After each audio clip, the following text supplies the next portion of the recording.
Hello, everybody. Hello, everybody.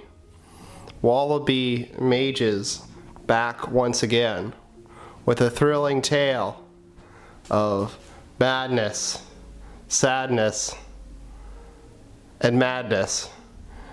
But don't get too excited, because today's episode is about legal insanity, not the fun kind like you read about in your silly little human comic books and stuff.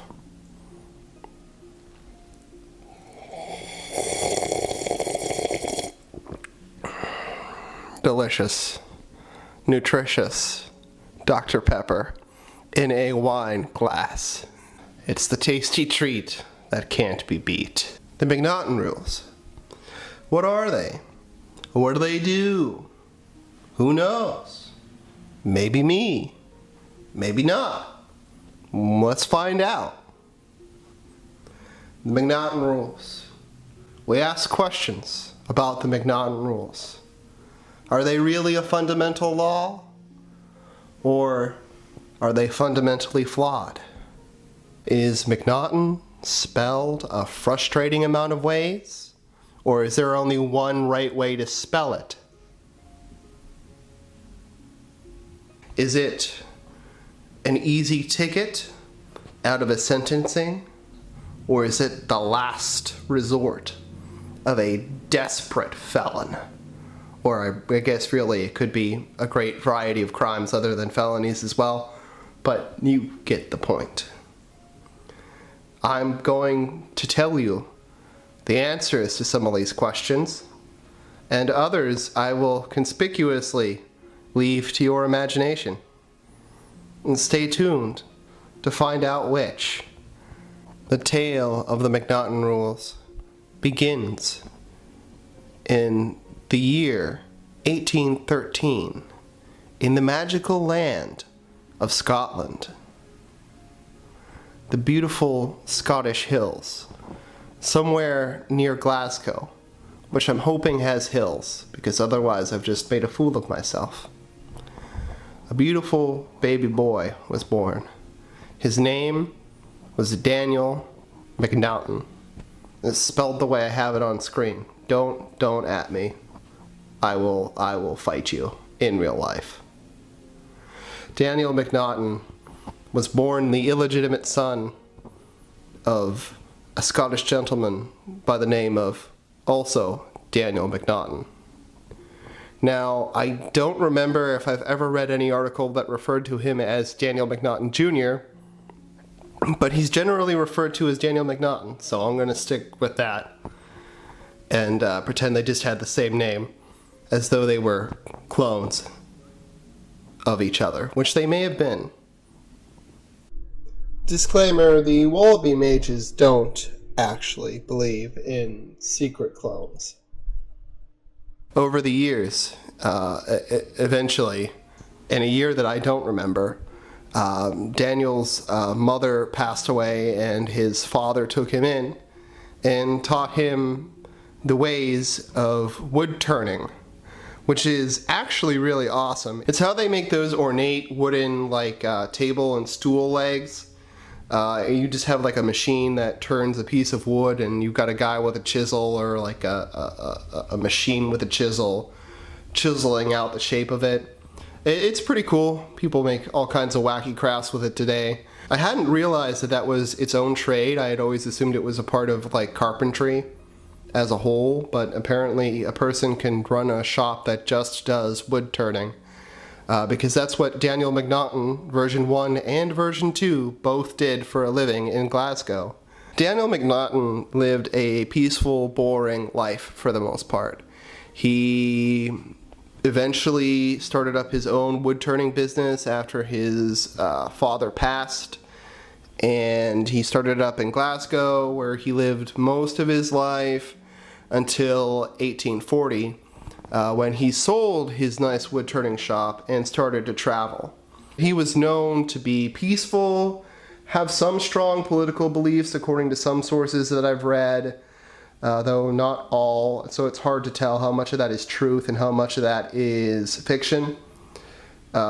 and he was known before the incident that made him famous to have schizophrenic episodes. So McNaughten, between 1840 and 1842, had reported to the Glasgow police that he had some concerns that he was being persecuted by the Tories, which is a party in distant Britain land. For those unfamiliar with Britain, so basically the most of us. And he thought they were out to get him, that they were trying to hurt him and do other things to him.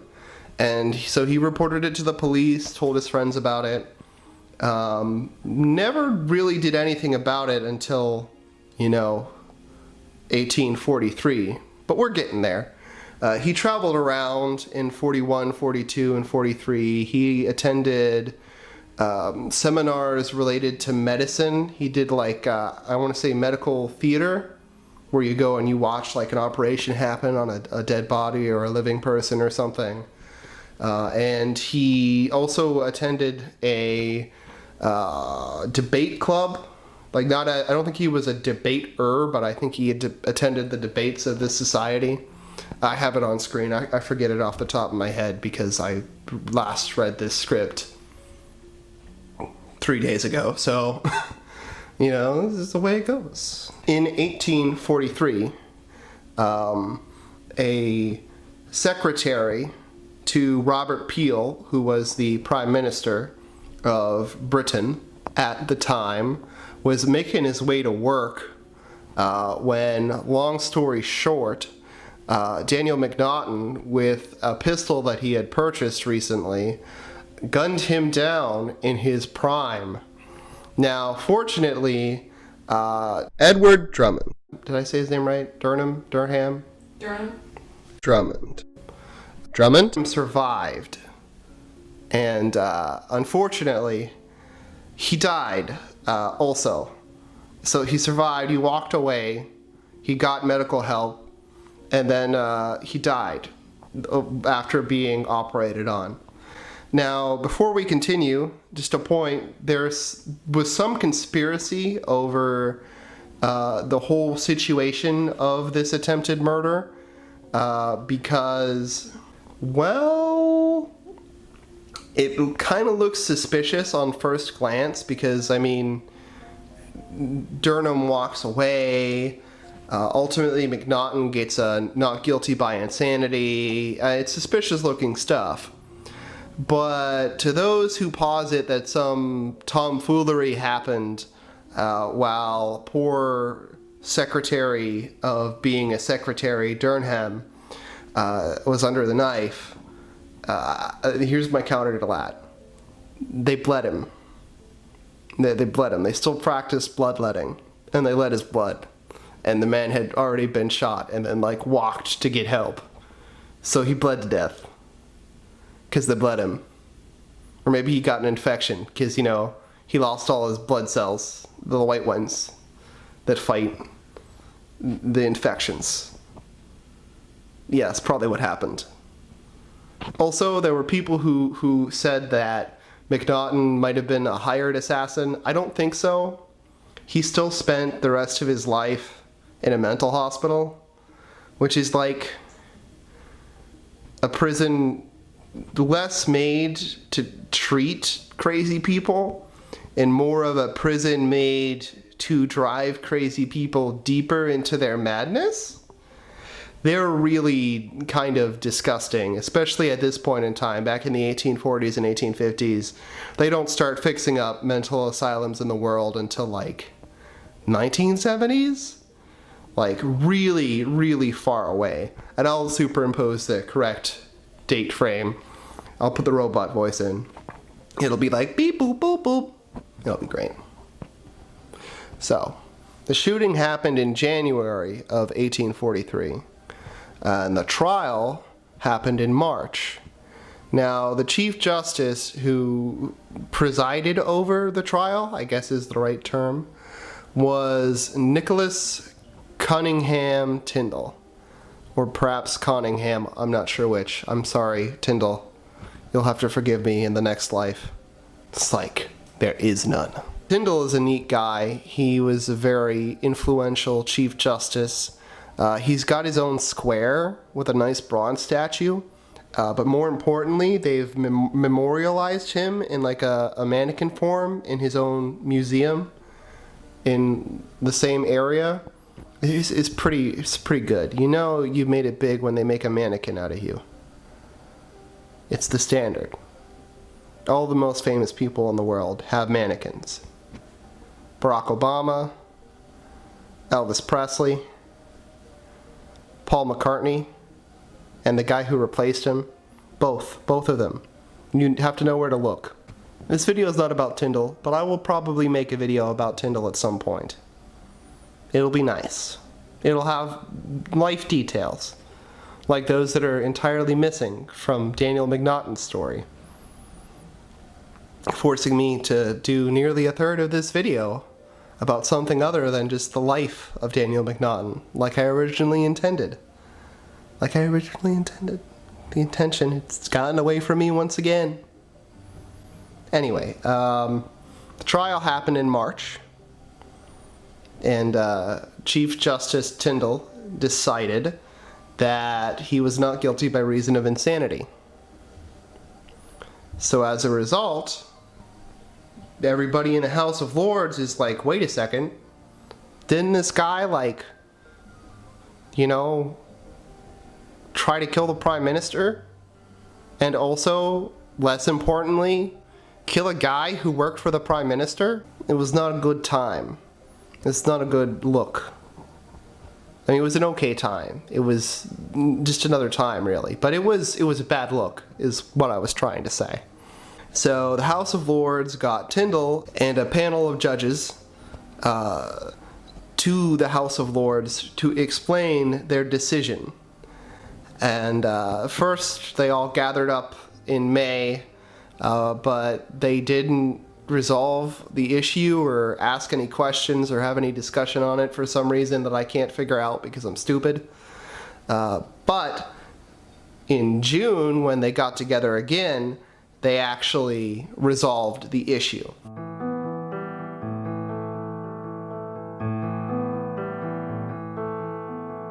So basically, Nicholas Tyndall and a panel of other judges were asked to attend a little situation with the House of Lords to discuss their verdict, basically to establish what became the McNaughton rules, right? The standard for when somebody is not guilty by reason of insanity. And basically, the questions that were put to them were as follows. And this is from the House of Lords. I don't know who puts these arguments forth, but it's from the whole group, I guess. They said it all at the same time. Nobody knows how, but it was really impressive. It's why they didn't get it done on May 16th.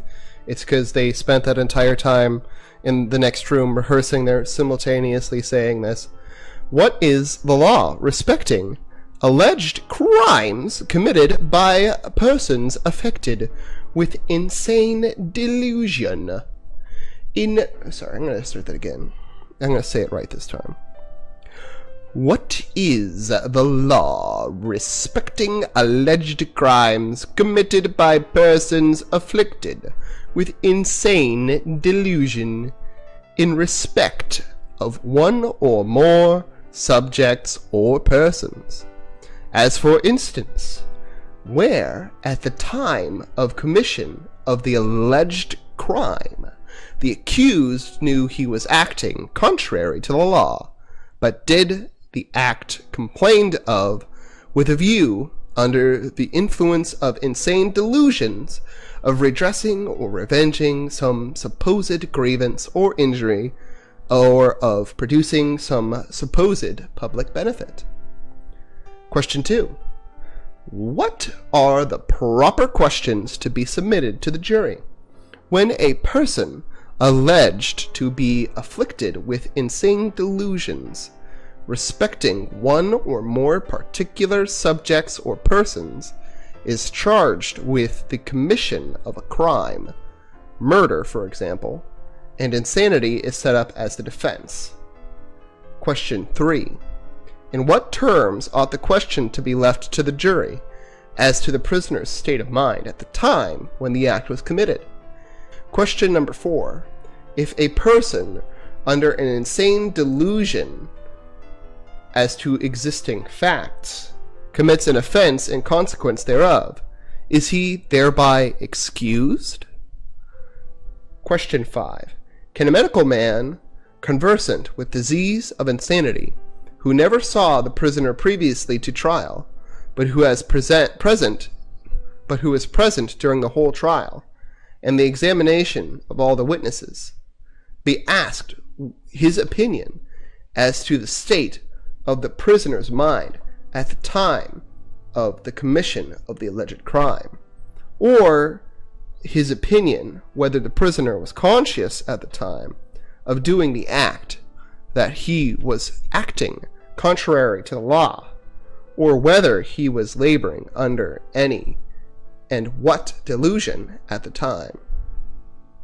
Justice Tyndall's answer to these 5 questions would form into what would be known as the McNaughten rule, which, to help you understand the function of, is not a law, but rather a set of court instructions on how a jury comes to the verdict of someone being criminally insane.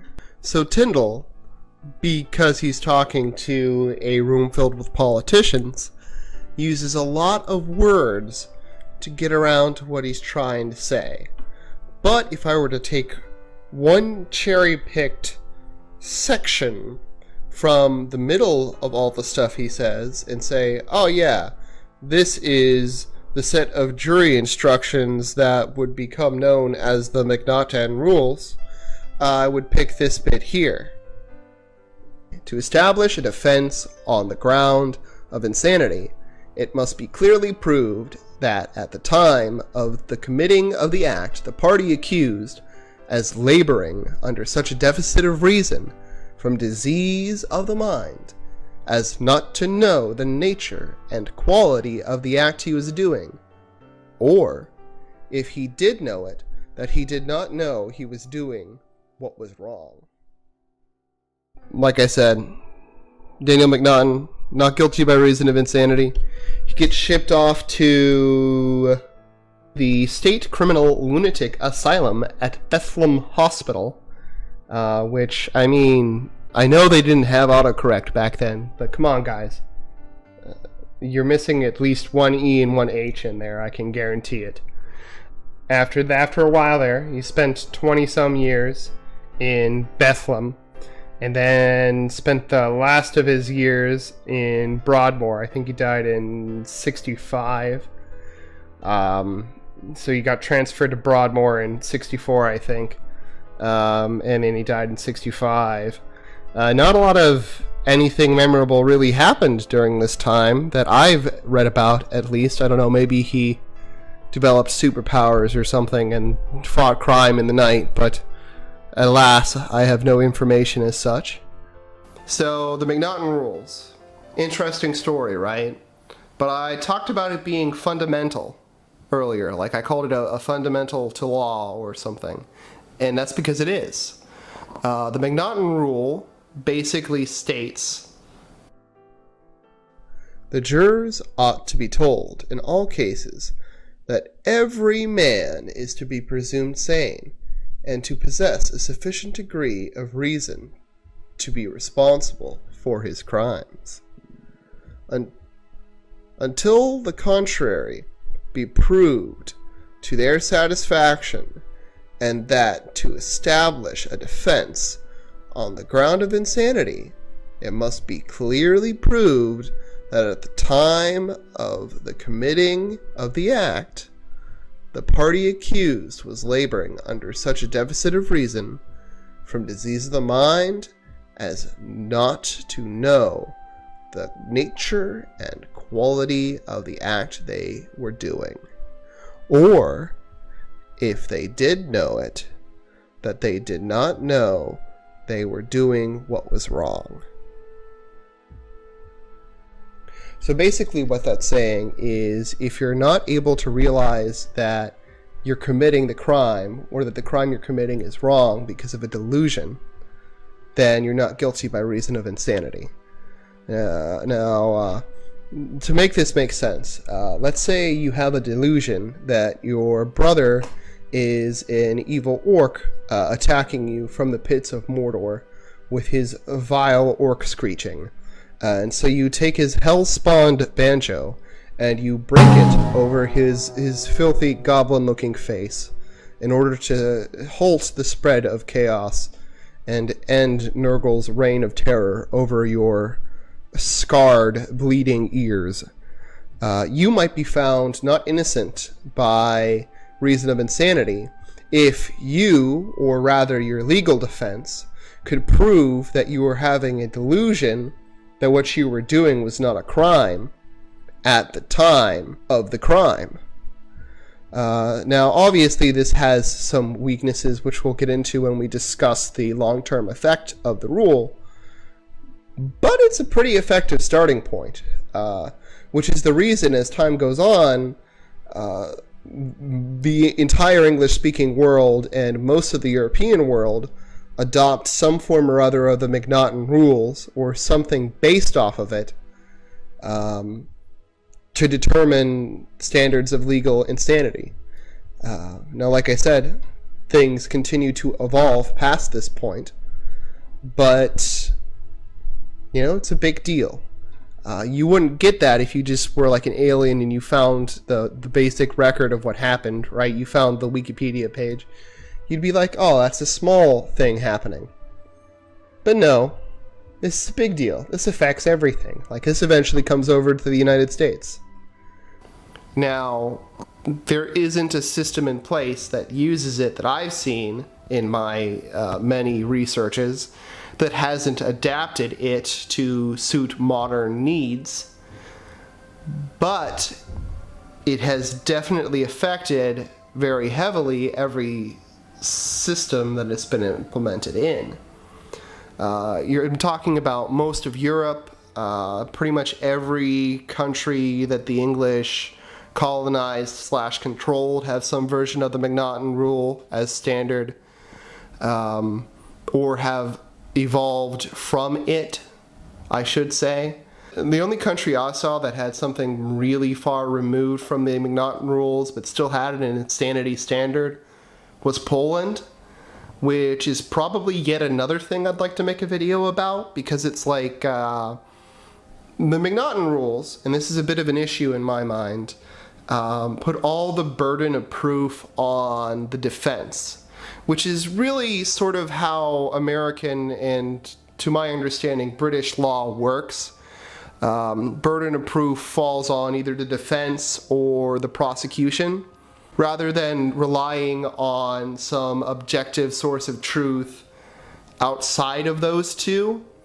But in Polish law, as far as I can tell, a professional makes that initial call as to whether a person is legally insane or not. And it's important to note that in most legal systems, legal insanity is not mental insanity. So legal insanity, to describe it the most punchy way I possibly can, is a set of instructions you give to a jury. And medical insanity is something you're prescribed by a doctor, right? It's something, or proscribed is what I'm trying to say. I hope that's the right word, with an O instead of an E. I'm not that much of a noob. Come on, guys. Come on, give me a chance. But,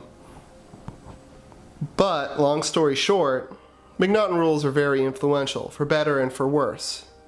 On one hand, the McNaughten rules are limited, because they define insanity as a lack of ability to realize you're committing a crime. That doesn't really include instances where somebody realizes what they're doing is wrong, but has lost volition or the ability to make judgment calls related to that rightness or wrongness. And there are a lot of different things that can cause you to have an inability to make good decisions, but the ability to realize that those decisions are right, wrong, etc., etc., etc. For example, this is actually reasonably common in the United States, where somebody might commit a crime or perform an impulsive action to their detriment as a result of lead poisoning affecting their brain, right? Causing neurological damage. It's something that lead poison does, is it affects your ability to regulate your emotions and causes you to make more impulsive decisions. As a result, they often get the short end of legal sticks. The defense, based on these instructions, has the burden of proof, right? So it's the legal defense that's trying to prove to the jury that a person was deficit of reason, right? They did not have the ability to realize what they were doing was a crime when they did it. However, even though this will usually include consulting a medical professional, the argument doesn't start with that medical professional like I think it would. I'd almost prefer if the argument for insanity started with a mandatory screening that would catch this, right? Why not have a medical professional interview criminals or like people who commit crimes before the defendant picks the medical professional they want to interview them? So basically, rather than insanity defense being something that the defense lawyer, right? The defense lawyer chooses for themselves, it would be an option given to them by a medical professional. Or alternatively, a medical professional, if consulted in such a case, could protect the rights of a person who might otherwise be given a subpar defense. So, for example, if you had a medical professional interview somebody who is a third party not involved or hired by the defense, if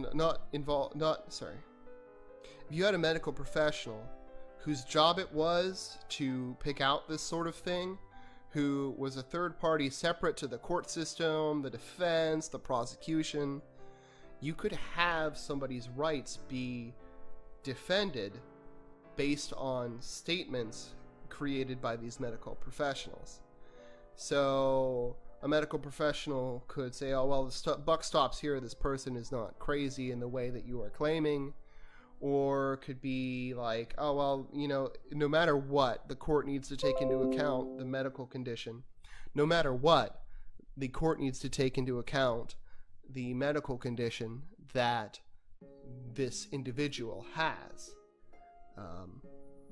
And that is also related to the other issue that legal insanity is not the same as medical insanity.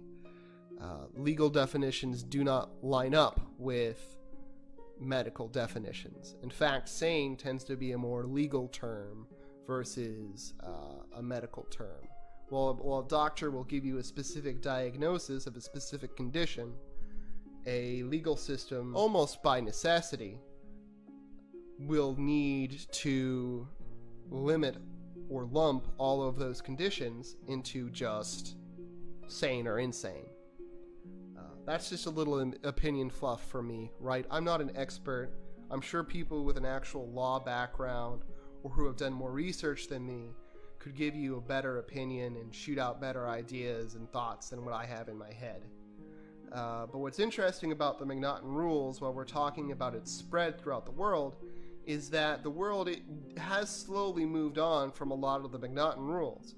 For example, if you look at American states, they're about 50-50 for those that use some version of the McNaughten rules or some descendant of the McNaughten rules, and those that use the model penal code, as their model for legal insanity and decisions thereof. Now, the model penal code is a discussion for another video. As a note, just for future research, because I'd like to actually either do a video on this or maybe a video on Tyndall in the near future, near to far future. Actually, it could be a long time. I don't know. I'm not going to make any promises. I'd like to do a video either on Tyndall and his life and influence, which I think it'd be easier to research than just trying to research this one case that has a very limited amount of details about it that are easy to find. That being said, at least we've evolved past the McNaughten rules, because in most places in the United States, it's not just the McNaughten rules. They have additional rules. They have additional rules to inform other types of insanity. A lot of states in the United States still use the McNaughten rule or some variant of it, but a whole bunch of them use the model penal code, or a couple of them even use the Durham rule. I don't know. I read it literally 15 minutes ago, so I can't recall. However, there are two exceptions that I'd like to point out for the purposes of shame, and that is Utah, which, let me be honest, didn't surprise me, and Montana, which surprised me a little bit. They do not really have a proper standard of not guilty by reason of insanity. They have guilty but insane, which is not able to serve the same purpose, for lack of a better way for me to explain that. The McNaughten rules, all over the place. India, Australia, New Zealand, Tasmania, New South Wales, all distinct places that have the McNaughten rules. It's important. And we should all know about the McNaughten rules. We should all know about insanity and craziness. And we should all look at each other and we should say, am I a McNaughten rule? Or am I a McNaughten fool? Or am I being manipulated by McNaughten tools? So the moral of the story, kids, is don't shoot political aides in the back. It's not nice. It's bad form. And if you do shoot a political aide in the back, don't do it because you're secretly suffering from schizophrenic episodes. We live in a world today filled with resources to help you if you're struggling, to help those around you if they're struggling. There's no excuse. If you're having a hard time, reach out. There's gonna be somebody out there willing to give you a hand. And trust me on this one. It's worth doing. It's worth doing. The other moral of the story is that if you want to learn more stuff about other weird stuff, then you should subscribe and go check out the Wallaby Mages official Patreon and give us $1 so you could put in your 2 cents for what we do next for future projects. The next one coming up is probably something. I don't really have one ready. Is that okay to admit? The next one is probably going to be pretty great. In fact, it's so great I can't even tell you anything about it. And that has nothing to do with me not knowing what I have planned to do next. Honestly, it's almost done. It's pretty much already done. And I could tell you all about it if I wanted to. Nothing to hide here. Like if you liked. Subscribe for the vibe. Comment right now. Don't wait. Do it today. I mean, if you gotta go get a drink or go to the bathroom first, go ahead. I understand. This isn't preschool. I'm not your mom. I can't tell you when and when not to go to the bathroom. That's the thing moms do, right? I don't know. Bye.